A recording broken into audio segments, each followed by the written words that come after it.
The first time Seo Min-Joon saw his ex-wife after the divorce, she was on her knees cleaning spilled medicine from under his mother's hospital bed. For 3 seconds, he did not know her. The uniform was wrong. The gray cleaning dress. The plastic gloves. The cart with towels, bleach, and folded sheets. Laila Mensah had once walked through his penthouse wearing silk and his family ring. Now she stood in a private hospital suite with her hair tied back, her eyes tired, and one hand resting on the curve of her stomach. 7 months pregnant. Min-Joon's body went still. His guards reached the door behind him.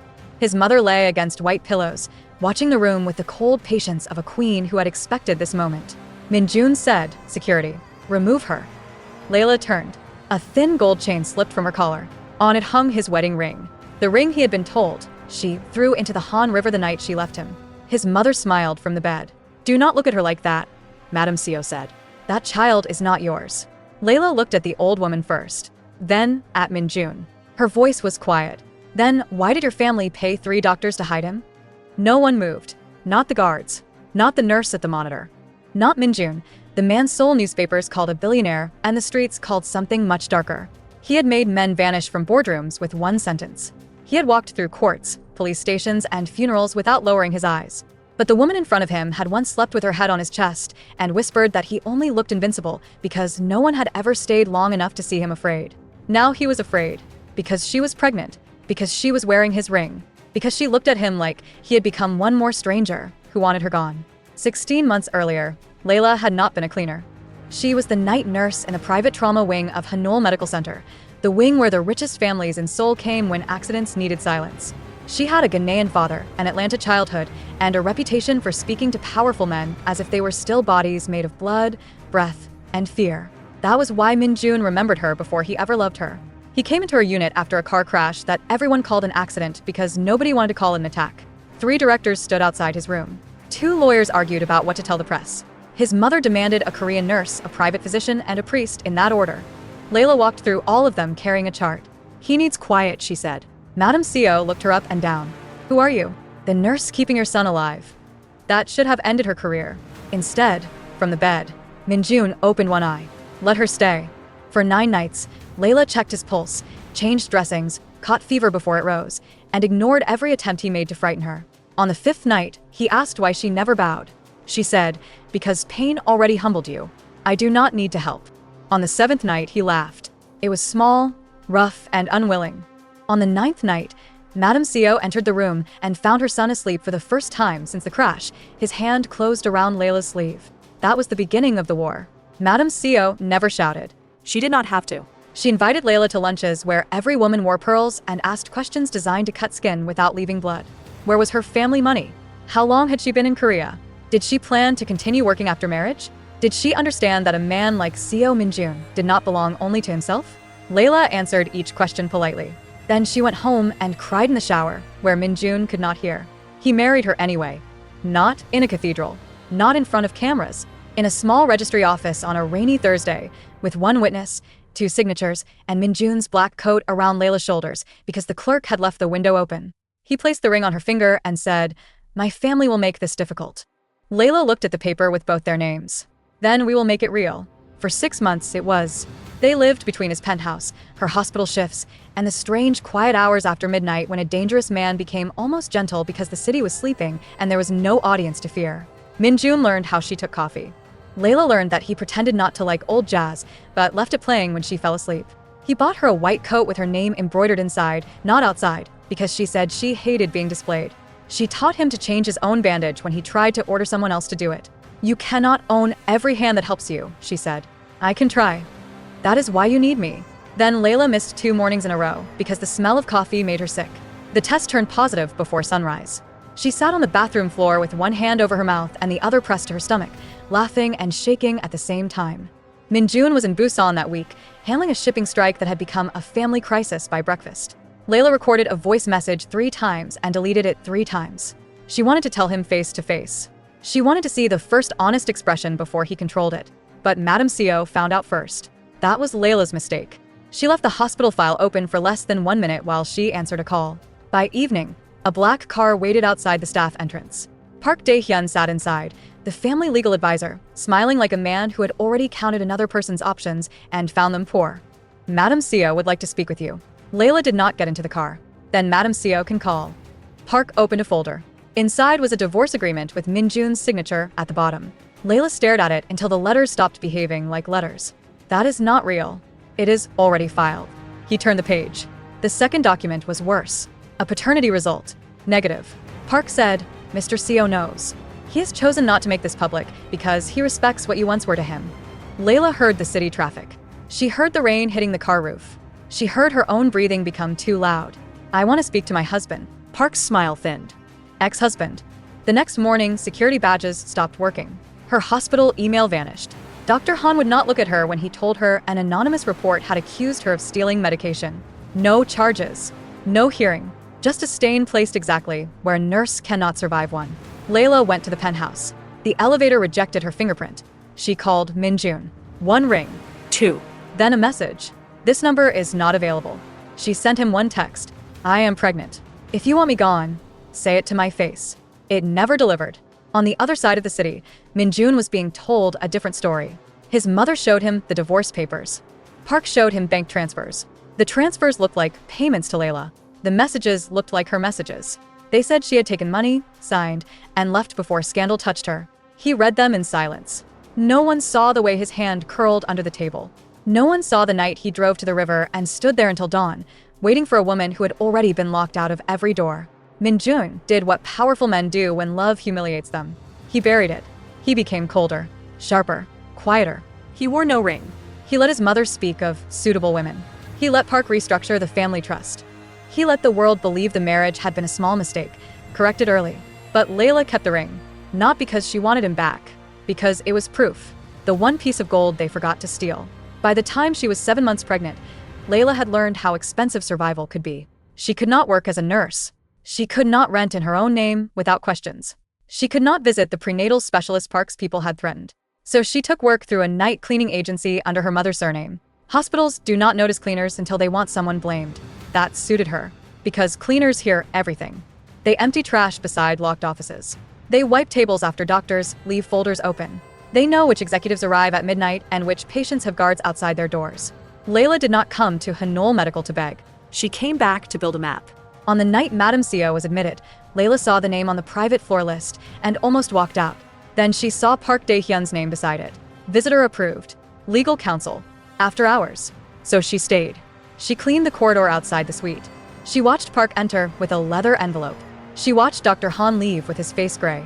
She watched Madam Seo's private nurse throw away a medication wrapper that made Laila's hands go cold. Madam Seo was allergic to sulfa compounds. Laila knew because she had caught the allergy 16 months ago when everyone else was busy fearing the family name. The replacement nurse did not know. The chart had been altered. At 11:13 p.m., Madam Seo stopped breathing properly. The monitor screamed. The private nurse froze. Dr. Han was 3 floors away. The guards shouted into radios. Min-Joon came through the door just in time to see Laila move. Not like a cleaner, like a woman whose body remembered a profession they had tried to murder. She stripped off the plastic gloves, grabbed the emergency kit, checked the medication, and began giving orders. Raise the bed. Clear the airway. Call respiratory. Now. The nurse snapped. You cannot touch her. Laila did not look up. Then watch her die politely. Min-Joon heard that voice. The room became the hospital room from 16 months ago. The crash. The fever. The woman who did not bow. Let her work, he said. For 5 minutes, no one breathed except the woman fighting for Madam Seo's life and the old woman fighting to keep it. Then the monitor steadied. Madam Seo's eyes opened. The first person she saw was Laila. The hatred in her face was weaker than before. But it was still alive. You should not be here, she whispered. Laila stepped back. Neither should I. Yet here we are. That was when Min-Joon ordered security to remove her. That was when the ring fell from her collar. That was when she asked why his family had paid 3 doctors to hide his child. The question did not explode. It settled over the room like ash. Min-Joon dismissed everyone except his mother, Laila, and 1 guard. Laila stayed near the door. She had learned not to stand too close to people who could change her life with 1 phone call. Min-Joon looked at her stomach. The look was not soft. It was stunned, wounded, angry at the wound. How long? 7 months. You did not tell me. Laila laughed once. There was no humor in it. I did. Your family built a wall around you and called it loyalty. I saw the test. So did I. It said the child was not mine. She reached into the pocket of her cleaning uniform and removed a folded copy of an ultrasound. The edges were soft from being touched too many times. "Look again," she said. He did not take it. Not at first. Maybe because taking it meant accepting that the last 7 months of his life had been built on a document. And men like Min-Joon understood documents. They understood how easily paper could be made to lie. Madam Seo spoke from the bed. "She is manipulating you." Laila turned toward her. No. "I am cleaning your room." Then she placed the ultrasound on the table. Manipulation wears pearls and files paperwork. Min-Joon's guard inhaled sharply. Madam Seo's fingers tightened around the sheet. Min-Joon said, "Enough." Laila looked at him then. "That word used to mean you were protecting me. Now it only means you are tired of hearing what you allowed." She left before he could answer. For the first time in 7 months, Min-Joon followed.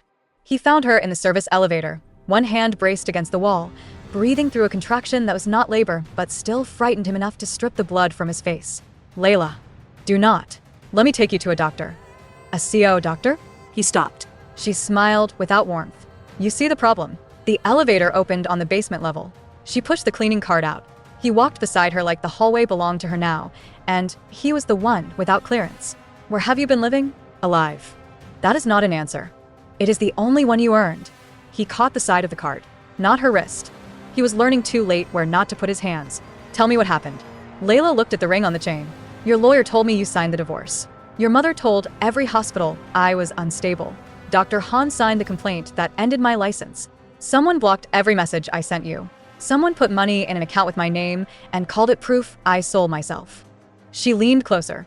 "And you believed them because it hurt less than looking for me." That landed. He deserved it. The next morning, Park Dae-hyun found Min-Joon in the records archive. No guards. No announcement.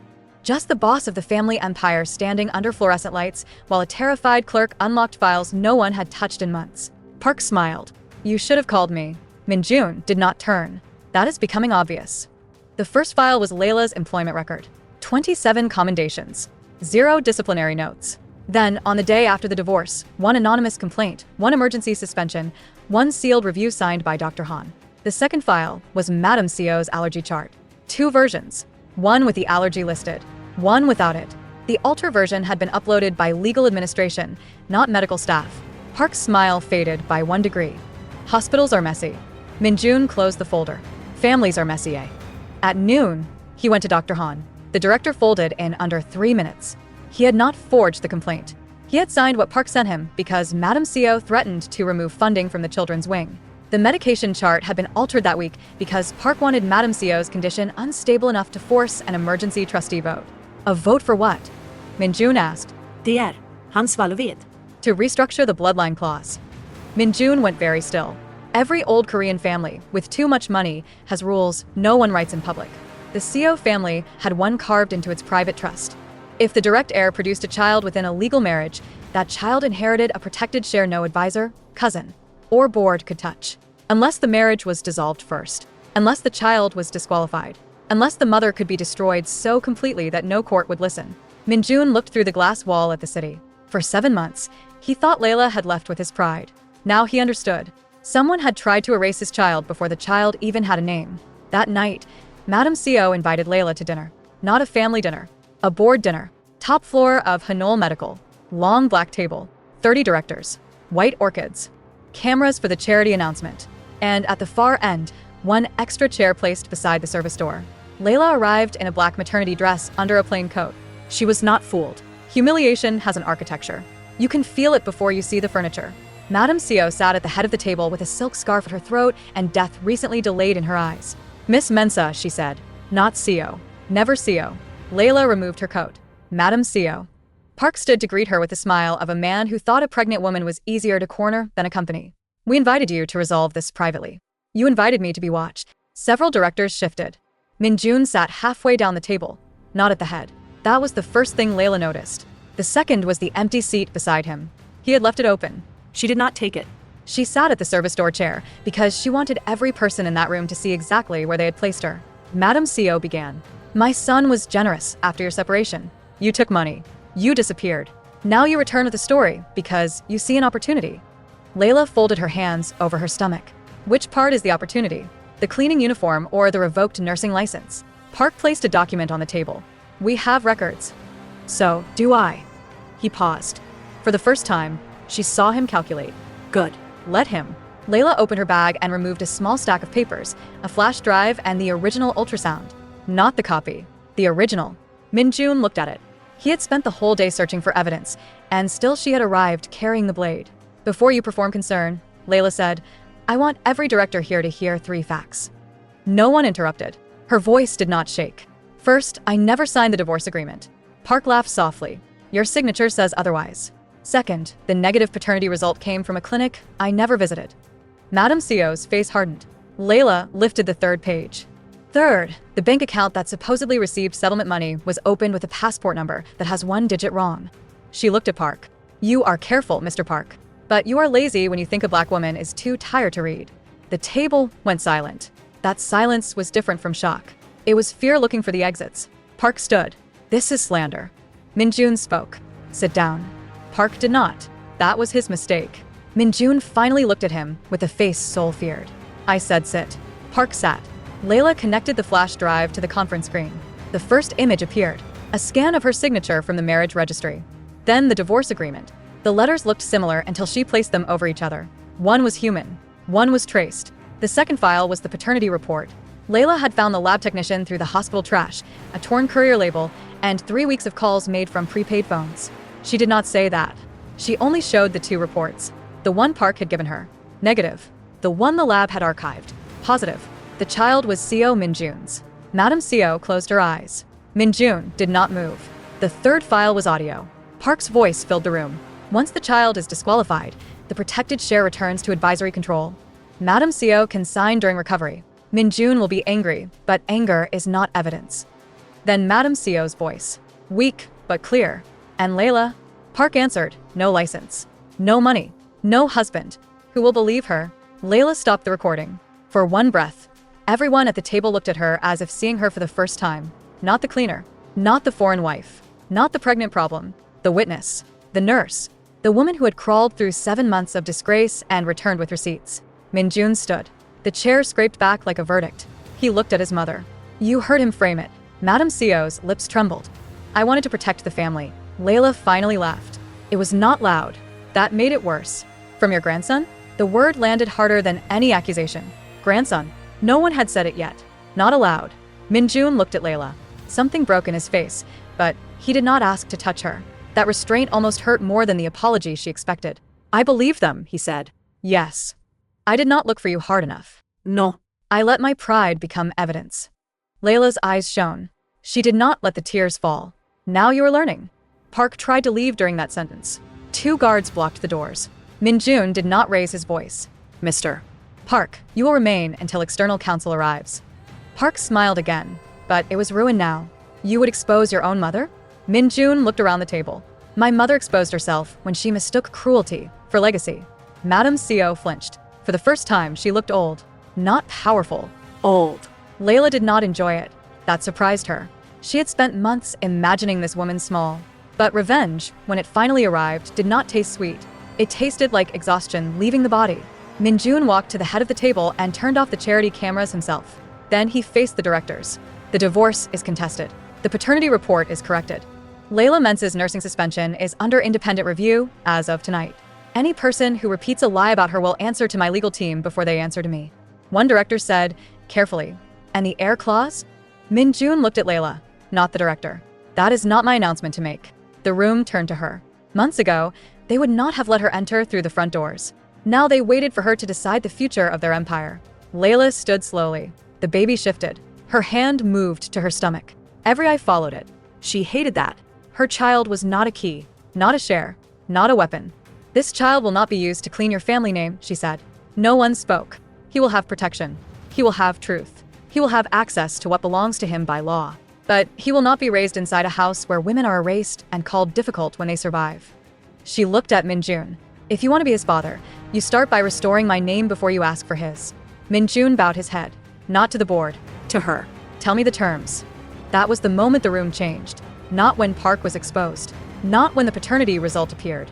When the Korean Mafia boss who could command half of Seoul asked the woman in the service chair for terms. Laila gave them. Independent counsel. A public correction from Hanolv Medical. Full reinstatement hearing for her nursing license. A protected trust administered by a third party, not the Seo family. a maternal health foundation for nurses blacklisted by powerful families. Security chosen by her, not assigned to her. And no private access to the baby until she said the word. Madam Seo whispered, "You cannot keep my grandson from me." Laila turned. "I already kept him alive without you." The old woman had no answer.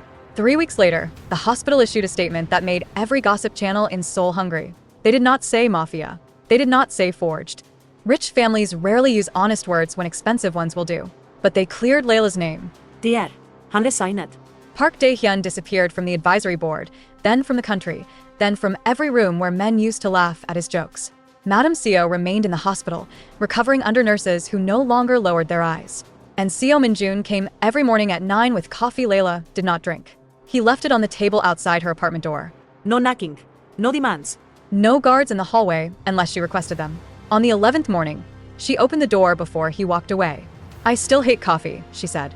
He looked at the cup like it had betrayed him. "You used to drink it." "I used to be tired." He nodded. "Tea tomorrow." She almost closed the door. Then she said, "Min-Joon." He looked up. She touched the ring on the chain. "I kept this because I needed proof, not because I was waiting." The words hit him. He accepted them. "I know. Do you?" "I am learning." That was a better answer than forgiveness. 2 months later, Laila walked back into Hanul Medical through the main lobby. Not as a cleaner, not as a secret wife. As nurse Laila Mensah, reinstated pending final review, wearing a navy maternity dress and a hospital badge clipped exactly where everyone could read it. Reporters waited outside. Directors pretended not to stare. Madam Seo watched from a wheelchair near the window. For a long moment, neither woman spoke. Then Madam Seo lowered her eyes. It was not enough. It was something. "I was wrong," the old woman said. Laila looked at her. "You are cruel."